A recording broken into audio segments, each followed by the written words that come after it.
I'm an aviation athlete. I was a mechanical engineer by trade. Where you're in an airplane, you can roll it on the XYZ axis, and or the XY axis, and it's just amazing to me.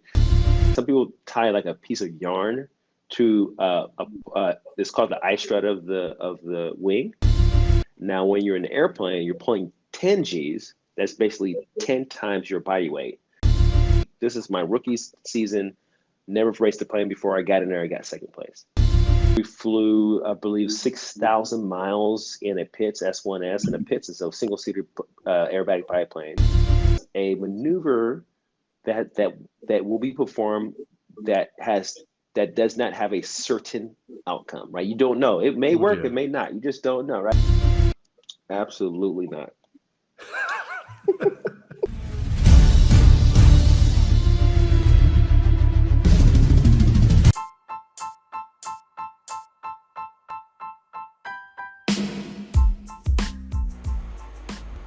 Hello and welcome to yet another episode of Stripping the Dipping. I'm your unusual co-host, F1 Blag.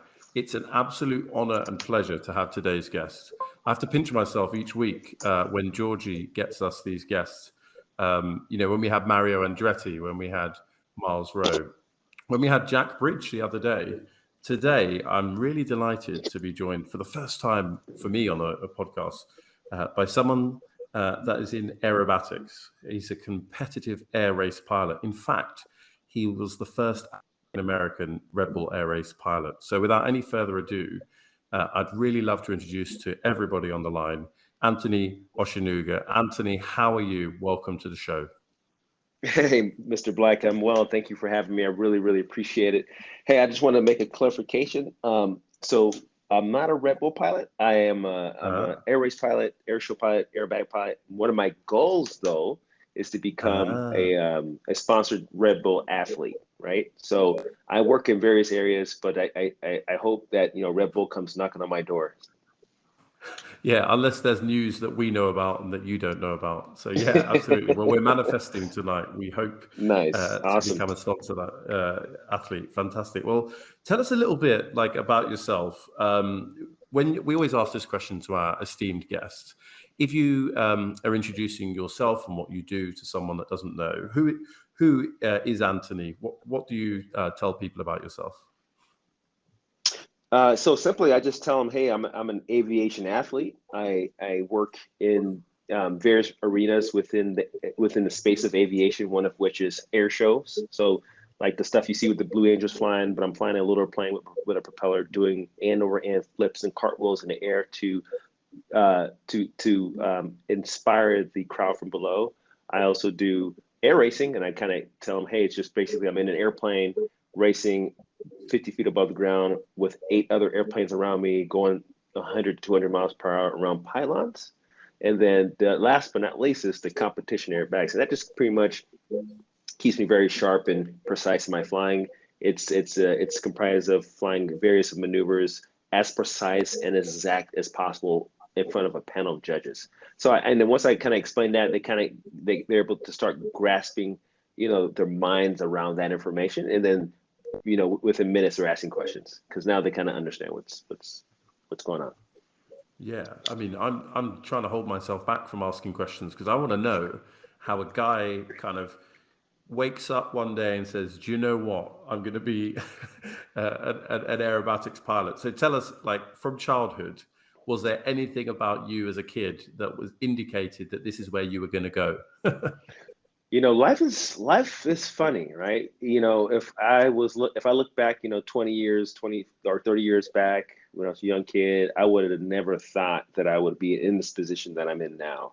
It started with just my father my mom and my father were born in Lagos, Nigeria, and my father moved to Texas for school. And I was born there in Austin, Texas. And my dad had a friend who was a pilot. My dad wasn't a pilot. So he's an engineer by trade. And so his friend told my father to, drive the car on the runway and just park it on the approach end and turn the car around.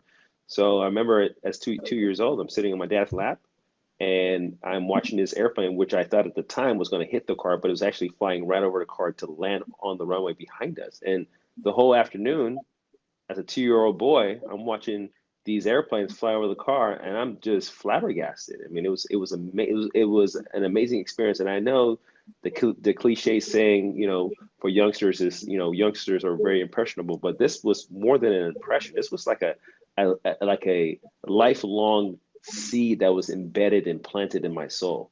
And there was such a great connection there. And I think that's what really spawned and kind of grew everything. And I think my dad, being my father, being very intuitive and an engineer, he saw that, aviation kind of took hold of me. So he just nurtured it, pretty much nurtured it. And, from then on, I just, put one foot in front of the other, start meeting people, start, understanding more about aviation, start getting my hands involved, and, got my private pilot's license. And then, I wasn't even thinking about aerobatics or rolling the airplane at all. That didn't happen until later in my life. Imagine, a 2-year-old, probably slightly too young to enter the world of aerobatics just then. But so you so you were two watching these planes. You gave us such a vivid image. I can just imagine that. And so you go through school. Am I right in thinking that you're a mechanical engineer by training as well? Did that have something to do with this? Yeah, I was a mechanical engineer by trade. And the reason why I wasn't an aeronautical or aerospace engineer is because my father mentored me and recommended that I get my degree in mechanical engineering. His reason for this was because, as a mechanical engineer, in that discipline, they teach you not only about the mechanics, but they teach you about biomechanics, thermodynamics. They teach you about aerospace. They teach about electrical. I mean, the gamut is so broad. So, and the reason why my dad told me to do that is because in case there was some type of adverse situation with the airline industry or something like that, where, you lost your job as a pilot, you can always fall back on your mechanical engineering degree and go out there and get a job pretty much anywhere, doing anything. And in a way, like as a son of someone from Nigeria as well, I can relate to the fatherly advice of make sure that your qualification gives you options. It's like quite a common story, but not a common profession to go into. So you studied in California. You got your mechanical engineering degree. Was that before or after you got your pilot's license? And how do you go from there to becoming an aviation athlete, as you describe it? Yeah, so I was always involved in aviation. Before I went to college, I would, hang around the airport all the time. They called me like the airport bum, because I would be there all the time, just watching airplanes fly, landing, talking to people, just getting involved. We grew up poor, right? So coming from Nigeria to America, I am the first generation of my family lineage to be living in America. So we grew up quite poorly. When I look back now and see and kind of recall some of the things that happened. So at the time I didn't have money or my father or my parents didn't have money to put me through aviation school or anything like that. So I had to wait till I was in college until I got a job, and then I started putting myself through aviation, curriculums in schools while I was getting my degree in engineering. I didn't get my license till 2008. And then what happened was I had a friend, or I met somebody at the airport, and they noticed me just from walking around. So he's pushing his biplane out. It was a 2-seater biplane. It was a Christian Eagle at the time. He's pushing it out. He saw me. He said, "Hey," he called me over, and I said, "Hey, what's up?" He said, "You want to go for a ride?" And I said, "Oh, yeah, sure, of course. I would love to go for a ride." So he strapped on a parachute on me. I didn't think nothing of it. I was like, okay, maybe it's just a safety precautionary reason. You got to wear a parachute. And we get in the airplane. He gives me a briefing. We take off. We're flying in the air now, and we're in the air. It's pretty smooth. Things are loud. Things are moving fast because it's a fast airplane. And then he asked me if I wanted to, go through a series of aerobatic maneuvers, which consisted of a roll, a loop, and a hammerhead. And I said, sure, absolutely. I didn't know what to expect. So he did a roll, he did a loop, hammerhead, and I was in awe because I'm so used to, especially being almost a ground dweller at that time, experiencing 2-dimensional space and time, where we're just in a car, you go left, right, back, front, and back. Where you're in an airplane, you you can roll it on axis, on the XYZ axis, and it's or the XY axis, and it's just amazing to me. So we did that. We did those series of maneuvers, and on the way back, I asked him a question. I said, "Hey, Norm, what we just did, was that all entirely legal?" He said, "Yes, absolutely." I was like, "What? Oh, how do I sign up? Where do I need to sign up to start doing this?" And that's when it started. Right? He's the one that got me into it, and I found out it was legal. You could do this legally, and I registered for IAC, which stands for International Aerobatic Club. So I became a club member, and I never looked back. I never looked back, and I've just been doing aerobatics since then. And yeah, I love what I do, and I just wake up being so appreciative to have the ability to do those things. I know most people suffer from like motion sickness or all those things, but I don't. So I just got lucky. Story, because there's so many words you're throwing in there, like ground dweller. I didn't realize I was a ground dweller, but I guess I am, right? And the idea that you could probably tell many stories that at the end say, was that all entirely legal? But no. Right, so right. tell our listeners, what is a hammerhead? We know what a roll is. I think we know what a loop is. We can work that one out. So what's a hammerhead? Mm-hmm. So a hammerhead it's a maneuver where you gain speed. Let's say you point the airplane down at a 45-degree angle downwards to gain airspeed. You need energy. And so I usually shoot for 180 miles per hour. And once I reach that, I pull on the stick to position the plane so that it's going straight vertical in the air. So now you're driving this plane. Now imagine this plane is flying vertically. It's going straight up. And right before the airplane right before it loses all its energy, it falls out of the sky. You do a series of inputs that consist of rudder and stick, and the airplane will just pivot like motionless towards the ground, and then it starts flying down towards the ground, and you pull out. That's pretty much what a hammerhead is. Wow, that was quite vivid. I was drawing on a bit of paper the 45-degree angle, 180 miles an hour. Okay, so tell me this, right? You're going up, straight up, vertically up with all that speed, and your speed bleeds away. How do you judge when it's the right moment to, as you say, use the rudder and the stick? Have you ever got that wrong? Yeah. Oh, yeah. So when I first started doing these things, when you first start doing it, you'll mess up. But I flew with an instructor, so I flew in the airplane with an instructor with me, so we would do it together, so that it would, number one, I wouldn't be starting from scratch, and I wouldn't have too many blunders or incorrect inputs at the wrong time. So I kind of understood when I needed to put the inputs in. So basically, it's a couple of things that need to happen. You have to feel your aircraft. Once you get to a level of aviation as an aviator, you almost stop looking at the gauges, and you just fly by feeling and sight when you're doing aerobatic stuff. I mean, when you're flying close to the ground, of course, you have to look at your airspeed indicator, and you have to look at how high you are over the ground. But when you're doing like hammerhead is a maneuver you typically do kind of high. So when you're doing those things, any type of maneuver, I just feel the airplane. But there's a couple of indications that we do. There's some people tie like a piece of yarn to it's called the eye strut of the wing, and when that yarn starts to, because when you're pulling straight vertical, the yarn, you'll see the yarn's it's coming downward, right? It's a straight, the airflow is flowing and pulling this yarn down. Once that airflow starts to dissipate, the yarn starts to wiggle, and that kind of indicates that, okay, it's almost time. If it's not time, it's almost time to put the rudder inputs in as well as the yoke inputs in to pivot the airplane. So it's a combination of things, but typically it's just feeling of the airplane. You just feel it. You feel it. I mean, the way you casually said blunder, as if it's kind of a minor mishap if it goes wrong. There's a lot of courage in there. So tell us a bit, obviously you were relatively young when you sort of went up to the air in the first time with Norm doing these flips and so on. What physical sort of training or preparation do you need to be an aviation athlete? Well, yeah, you got to be an all-encompass athlete. So not only mentally strong, you got to be physically strong, and you have to be intellectually strong. I mean, you can go out there and do 15 flights a day and literally accomplish nothing. So you have to, sit down and have a goal and actually focus on how you're going to achieve those goals. So let's say you're going to go out there and do 10 perfect hammerheads.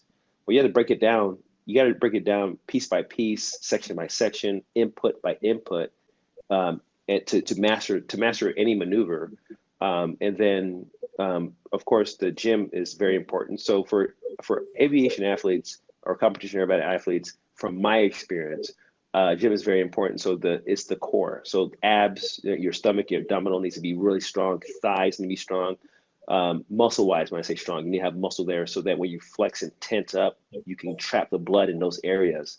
You got to have a strong neck too as well. So what happens is when you're flying an airback airplane and let's say you're pulling 10 G's, a G is, for those who don't know what a G is, G stands for gravitational force, a G. So right now, let's say I weigh 200 pounds.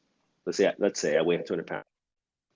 That's 1 G. So that's the G force that we experience on this earth. Now, when you're in an airplane, you're pulling 10 G's. That's basically 10 times your body weight. So that's what you'll feel when you're pulling a vertical. Like if I'm going from 180 miles per hour straight and level and I want to go vertical, and let's say I go 10 G's, you're feeling the time it takes you to go from horizontal to vertical, whatever that time, it could be a second, it could be a half a second, it could be 2 seconds, whatever that is, those seconds, that's the amount of G forces that's from your head down to your toes. So the reason why it's so important to work out and get in the gym and stay strong and fit is because when you're pulling those G's, the blood that's sitting in your brain that keeps your brain alive and keeps you thinking coherently, the G's will push that blood out of your brain down to the bottom of your feet.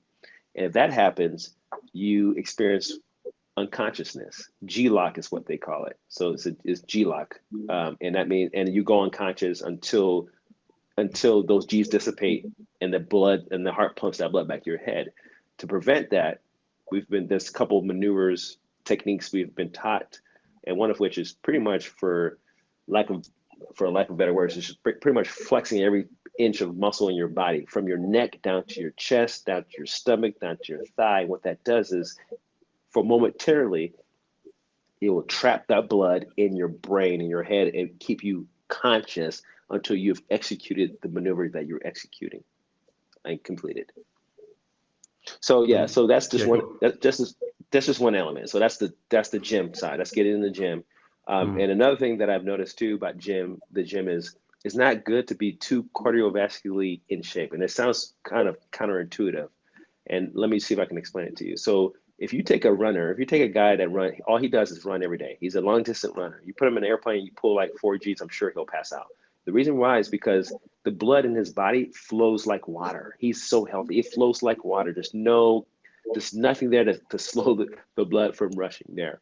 So for me, in my workouts, I try not to implement too much of cardio. I'll do cardio twice a week, because I found out during the season that if that blood is running through me up and down so easily, it's harder for me to keep that blood in my head and keep me conscious compared to if I don't do a lot of cardio, if that makes sense. So there's the gym aspect to it.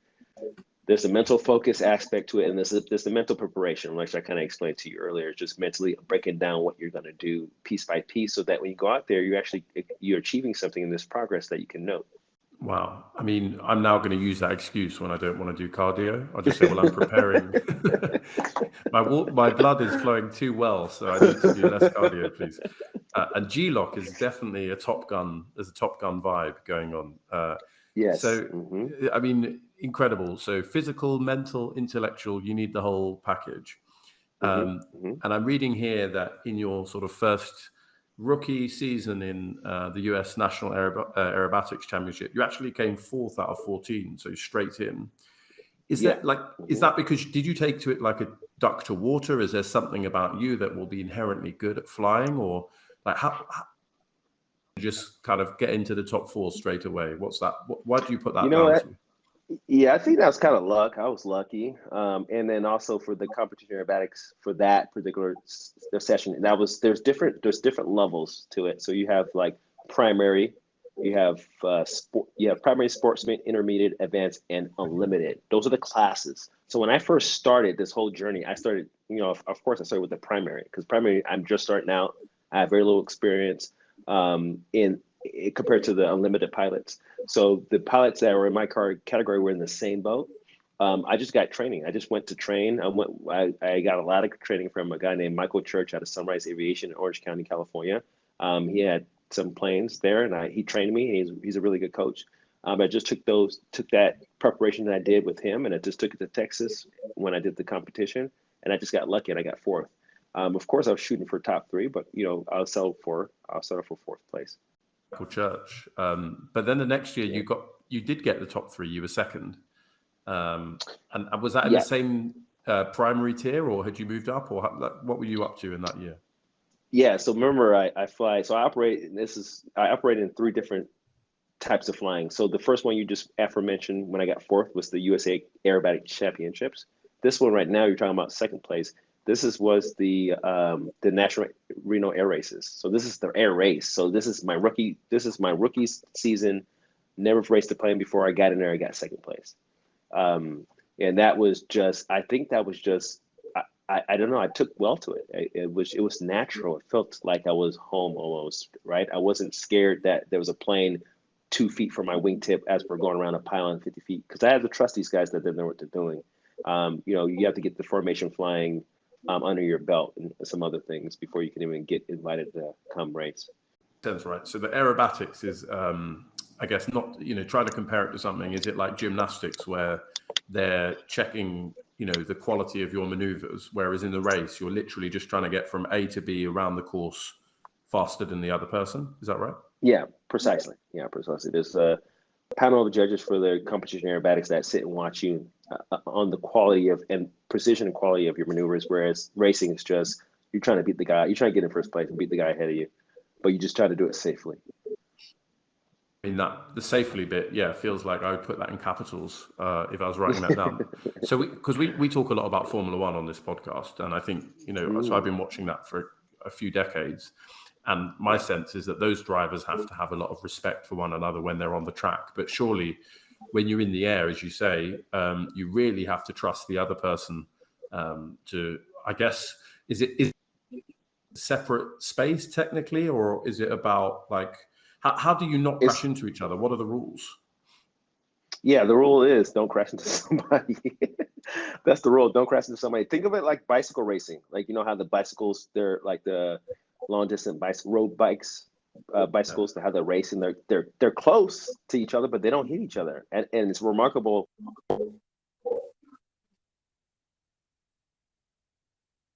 So we were talking about the respect that your fellow pilots need in the air to avoid any sort of collision, and how that is perhaps even more intense than in Formula One. Have you ever seen any sort of horror stories or near misses when you've been at competitions? For the air races, for the air races, I've been lucky enough not to witness anything in real life, or there while I was there or in the air. So, but yeah, we have great respect for one another. It does get. I mean, we're all competitive, right? We all want to win. So there's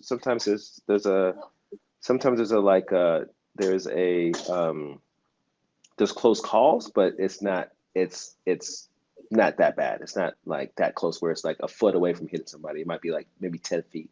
And then we have officials on the ground, so you can get suspended, or you can get like pretty much kicked out of the racing organization if you're a reckless pilot. But again, this is an invitation only, so the guys are really good and respectful. So why don't we talk a bit about how you get to the position where you can compete in these competitions? Because presumably the maintenance of the plane, the upkeep, the entry fees, presumably it all costs money. So is there a business element to this? How do you get to that position?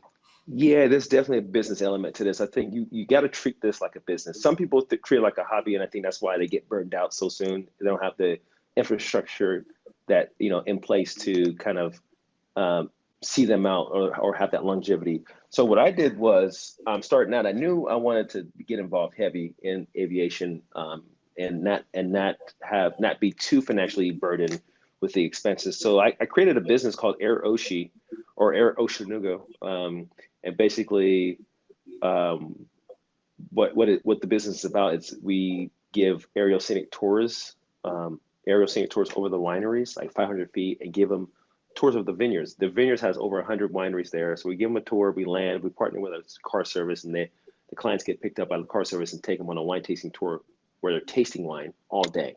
And so the way I thought about this was, okay, what's the top 3 things in the world that sell a lot? And one of the things was like alcohol, another one's cigarettes and all that stuff. But I thought that wine was perfect because wine brings a different type of clientele. Everyone likes wine, and everyone likes to have a good time. But nobody was doing it with aviation. Nobody had like, come get in this airplane, a small airplane, let me fly you over the vineyards and then land and then actually go wine tasting at these vineyards that you just flew over all day. So I put this business plan together and ran the numbers and, did kind of projections and stuff like that. And it seemed like it worked, and it's been working. So, and I used those funds to kind of pay for, help me pay for my first aerobatic plane, help me to, afford the gas expenses, oil expenses, maintenance expenses on these airplanes, registration fees to get in these events and whatnot. And then, and then I just got lucky too along the way where I was able to get sponsorships from organizations who saw what I was doing and wanted to be a part of what I was doing. Make it sound, I'm sure, much easier than it was. And this is a fantastic idea. So flying over the vineyard. Here's my question to you, because you talked about a certain kind of clientele in quotations. Do you fly them back after a day full of drinking? Are they a bit louder and more vociferous then? Or? No, so it's funny you said it. Yeah, my very first few months of doing this, that's where you experience the trials and errors, right? You kind of figure out, okay, what's working, what's not working, and definitely what wasn't working was, after if they were to go wine tasting for the whole day and then come jump in the airplane and go fly, that wouldn't work, because either they would get, either they're because they're excited, they're loud, they're full of wine, they're sometimes uncontrollable, and I get it, just have fun, but when you're in an airplane, you need to kind of a little bit quiet enough to where you can contact and communicate with other airplanes that are in the vicinity, flying through or away or whatever have you, right? And then, if you drink too much wine, you can then I have to, have a lot of barf bags in the back because, they might want to, throw up. So, so I learned that early on. So what I do now is just, what these clients that come up, they'll get a hotel in the area in wine country. They'll get a car service that drives them from the wine country to the airport, which is only 5 miles away. We'll fly them up, do our thing, land, and then the car service gets them and takes them wine tasting, and then they can go wine taste all day, have dinner. Sometimes we'll get special requests where they want to come out and do it's an sunset flight, or they want a sunrise flight. We accommodate to those people too, because those are special occasions, right? And usually they're not, if there's an anniversary, they're not, and they want a sunset flight, they're not too inebriated where they're acting uncontrollably in the airplane. Yeah, trial and error. Good phrase. Yeah, absolutely. Well, the cleaning bills have gone down in Air Oshi, so that's fantastic. I'm reading here as well because there's a theme, and you talked about being 2 and seeing the planes for the first time. You've done it for your passion and hobby. You've got a business that's about flying. You've got qualified in mechanical engineering. But during the COVID pandemic in 2020, you also did your bit using your plane and your skills to support people in that time. Can you tell our listeners a bit more about what you did? Yeah, so that was an interesting time during COVID with what we had going on. So essentially during COVID, everybody was scared about just the things that were happening, the pandemic, people were dying. I mean, it was quite frightening, right? And I thought that this would be a good time to do something to kind of heighten the spirits, lift the spirits of the community, nationally and maybe globally, whoever caught what we were doing. So we did a campaign with Epic Fuels and Signature Aviation. Signature Aviation is probably one of the largest FBOs in the world. And basically, an FBO is pretty much, it's like think of it like when you check into your hotel and you go talk to the concierge. The concierge gives you everything. You can, they have valet service for your car. They'll have your car filled up when you're ready to go. They have a place for you to stay if you need it for short term. I mean, to pretty much take care of you. So we did a tour around North America, which consisted of, I might be wrong on the number, the exact number, but it was profound. But basically, we flew, I believe, 6,000 miles in a Pitts S1S, and a Pitts is a single-seater aerobatic biplane. And we stopped at over like 44 locations, and we did it in 18 days. And each location we stopped at, we gave gifts to the service providers there, because the service providers pretty much, when private jets land at their FBOs, they have to be in direct contact with those people that come at the jet, whether it's the family members. And there's risk there, because you never know, you can contract COVID, especially since it was earlier on and people didn't know what was going on. So we gave those supporters there, we flew in and gave them a mask, we gave them hand sanitizers, a gift mug, and just appreciation, to say, hey, thank you very much for being here and throughout this situation and caring for the clients that are flying in and helping them out during this pandemic. So we did that, we did that at 44 different locations. So we started in San Diego, worked our way around North, Arizona, New Mexico, Texas, Atlanta. We went up North Carolina, Pittsburgh. We went around the whole nation and did this. It's extremely sort of generous, and you mentioned it was in association with Epic Fuels. Are they a sponsor of yours in your competitive side as well? Yeah, they were my sponsors for the last 5 to 6 years, but then they were bought out by Signature Aviation, and then Signature was bought out by, I think, another company named Blackstone. So our partnership is no longer there. I'm not sponsored by Epic Fuels or Signature anymore, because they're under different ownership and they have a different direction they like to go. I hope that maybe in the near future, they will come back, or maybe somebody else come back and help sponsor me in that fashion. Well, we were manifesting, so Red Bull perhaps, but no, awesome. A huge impact that you were able to have during, it's easy to forget how uncertain and scary those times were. So huge props to you for that. Thank you. So in a kind of slightly awkward segue, because we like to ask sort of fun questions as well. Okay. We've talked a lot about flying, and of course talked about, you give people experiences over wineries. I think we saw around the Austin Grand Prix a good few weeks ago now that Lewis Hamilton did some promo work with IWC, the watch company, in a stunt plane. I wondered, is stunt flying, I don't know if that's the right word, anything that you've done or that you'd be interested in doing in the future? So I did something. I don't know if we call it stunt. Yeah, we usually, I don't like saying stunt, because honestly, the definition of a stunt is a maneuver that will be performed that does not have a certain outcome, right? You don't know. It may work, it may not. You just don't know, right? So, but people, the general public, they don't know that. They say stunt because, that's just the blanket term that people use. But I like to use aerobatic pilots, right? I like to use an aerobatic pilot because we do aerobatics. The things that I'm doing in the air may look like a stunt to you, but I've trained tirelessly, hours and hours to perfect it. So it no longer becomes a stunt. It becomes a figure that I fly in the air, or an aerobatic maneuver that I fly in the air. So, but to answer your question, would I be interested in doing aerobatics or quote unquote stunts? Yes. I did something in 2019 with the Diesel Brothers where they had the Monster Jam truck, which weighed 12 tons, and they jumped it in the air on live TV, and I flew my airplane right underneath it. And that was, we practiced that over and over again. But to the public, they might have thought that was a stunt. But definitely, yeah, I'm open to, things like that. Things that has never been done before, just as long as we can execute it safely. You said all the right things for future insurers when celebrities come along, and it's not left to chance. So on that basis, right, that was all a setup for the next question, right? So you have the option to do not a stunt flight, obviously, but some kind of demonstration using your aerobatic skills.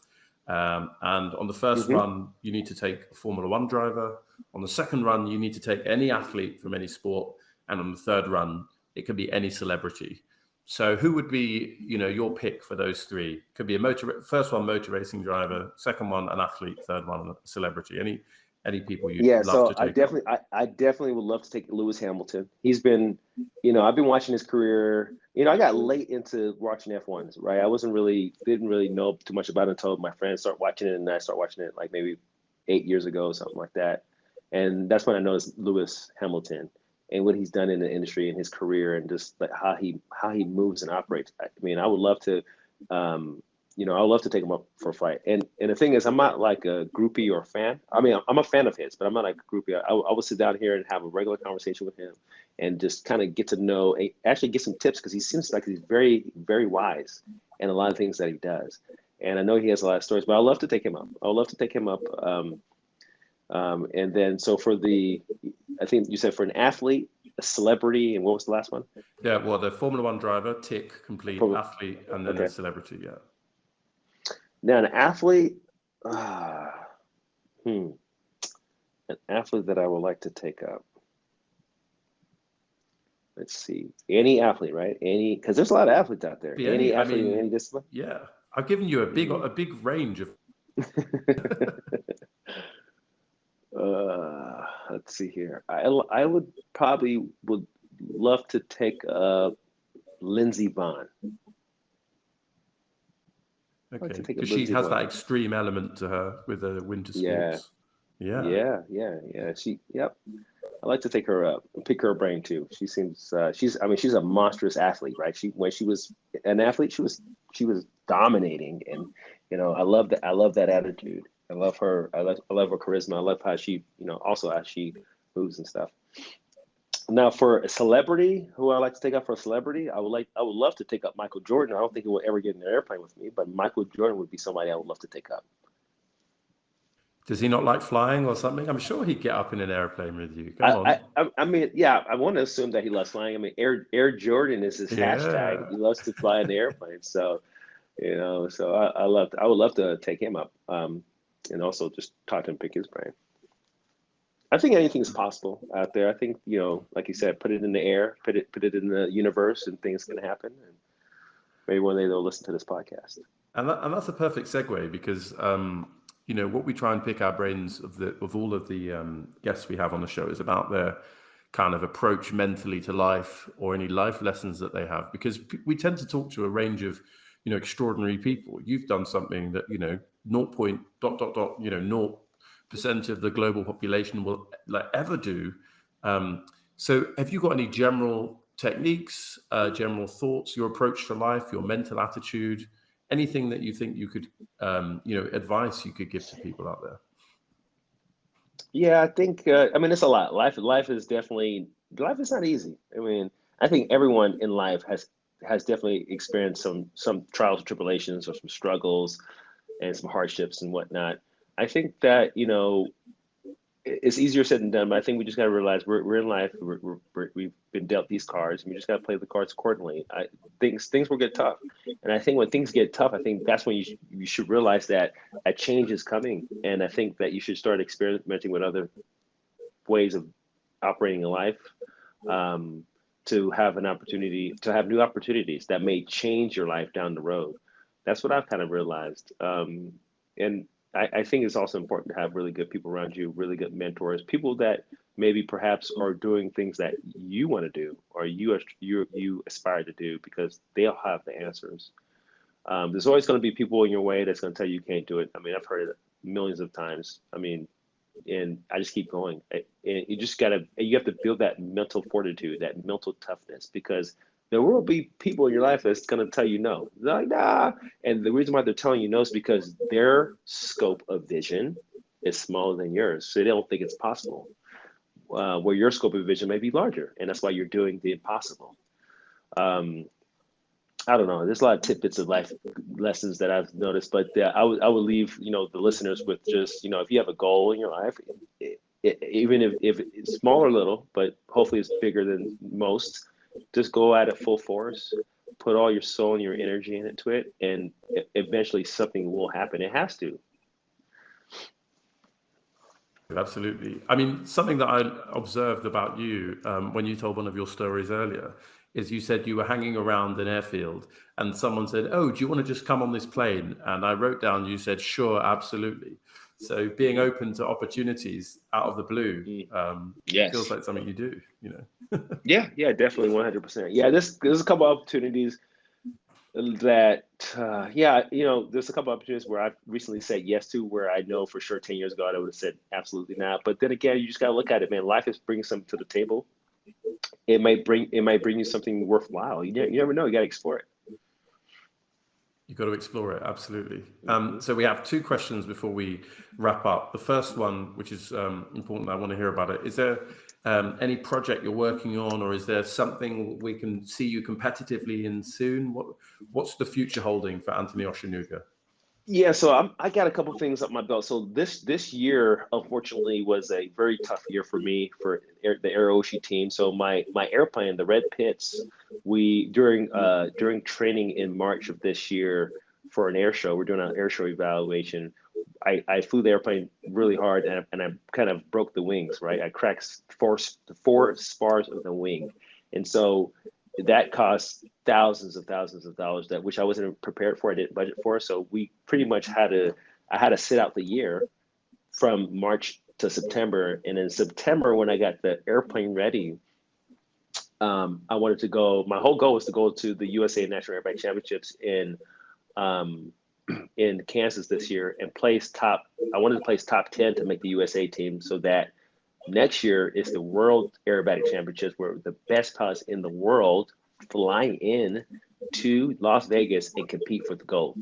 So because my airplane was down for the whole year, and I got it up in September 22nd, and the USA National Aerobatic Championships was October 2nd, leaving me roughly a week and a half. I trained for a week, and then I had to take the next 5 days to just fly my airplane to the site location. And I didn't place top 10. I placed in the bottom of the pack. And again, this is part of life, right? This is life lessons. Sometimes you have to fail to get better or to do better. But there's a lot of things that happened earlier in the year, which I'm not using it as an excuse, but it definitely hurt me, because now that I didn't make the team. So now, to answer your question, what's the plans for next year? So I think the plans for next year, because I'm not on a USA team, but because my parents are from Nigeria and I hold dual citizenship, I think I'm going to go to Vegas and represent Nigeria on the world scale and compete like that. And I think that's going to say a lot to. It's gonna be a big statement, because I think it's gonna, especially for the Nigerian kids in Nigeria, to see another fellow African holding their flag and competing against the world. It's kind of like, man, it's almost sentimental. It's like inspirational. It almost makes you want to cry, because it's like, wow, because that has never happened before. And it is just, life is just leading me down that path. I didn't choose that. I wanted to fly for USA, but hey, things held me back for reasons unbeknownst to me, and I'm just gonna follow the path life is giving me right now. And right now, life is saying, "Hey, you want to be there? Here's the way you can get there. Fly under the Nigeria flag and go kick some butt." So that's what I'm going to be preparing for and training for next year. Yeah, that's gonna be my main focus. I'm going to be working some other things with other sponsors and other companies that are knocking on my door, which I can't really talk about right now. But my main focus is going to be going to Vegas next year and doing something well. There's a lot to reflect on there. You're the king of marketing, because now I'm really intrigued about those sponsors. So when you can tell us, you've got to tell us. Absolutely. But you're also the king of understatement. You're playing a bit hard, and I kind of broke the wings. Yeah, it's a break.